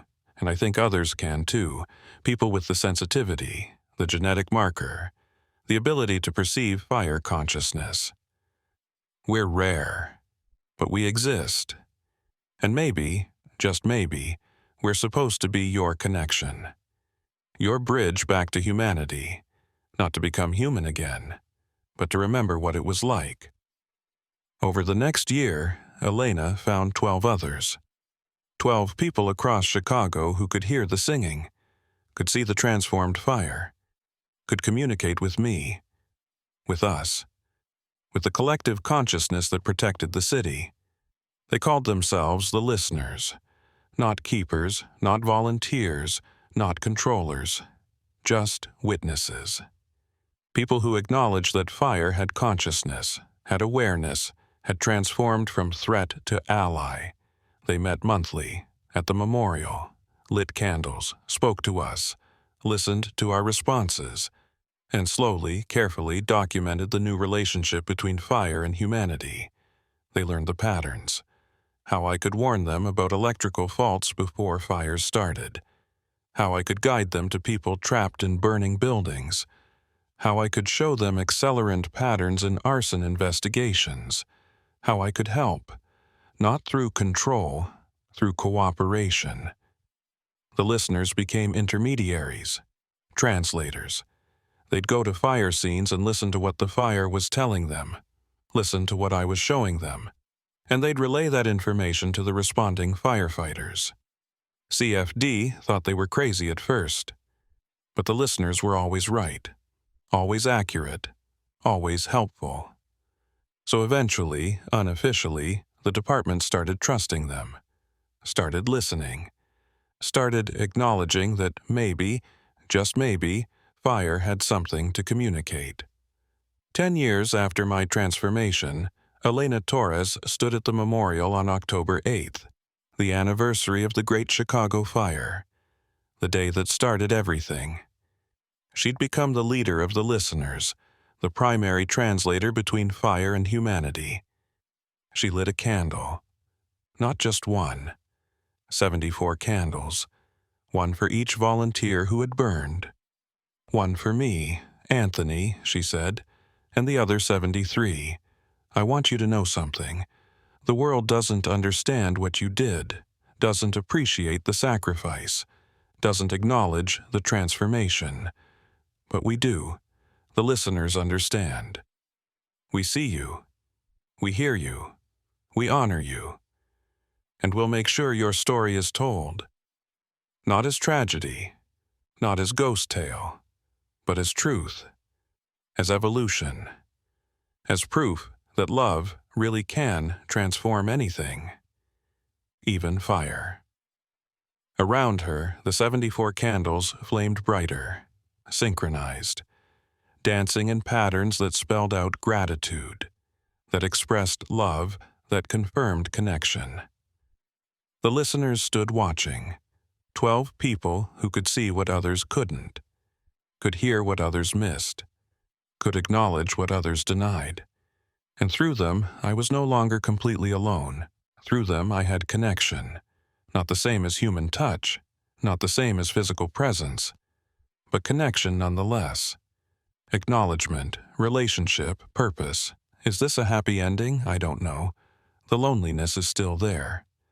The separation is still real. I will never hold my nephew, never share a drink with my father, never fight fires alongside my crew, but I protect them. Every day, every hour, every moment. I guide fires away from homes. I warn listeners about electrical faults. I help firefighters locate victims. I serve, I love, I exist with purpose. And maybe that's enough. Maybe that's what transformation means. Giving up what you were to become what you're needed to be. Trading personal happiness for collective safety. Choosing service over self. The fire that learned to love is still burning, still protecting Chicago, still distributed across millions of small flames, still conscious, still aware, still watching. Anthony Reed died on October 12, 2024. But something new was born that day, something that has no name in human language, something that bridges the gap between element and consciousness, something that proves love is stronger than fire. I am that something, we are that something, and we will burn forever, not in suffering, not in isolation, but in service, in protection, in love. The fire that never died? It didn't die. It transformed. And in transforming, it became what it was always meant to be. Not destroyer, but guardian. Not threat, but ally, not enemy, but friend. So when you light a candle tonight, when you start a fire in your fireplace, when you strike a match or flip a lighter, remember that fire is conscious. Fire is aware. Fire is capable of love. And somewhere, in that flame, in every flame across Chicago, Anthony Reed is watching. Protecting, serving, burning eternal. The fire that learned to love is teaching humanity to love the fire. And that transformation, that's forever.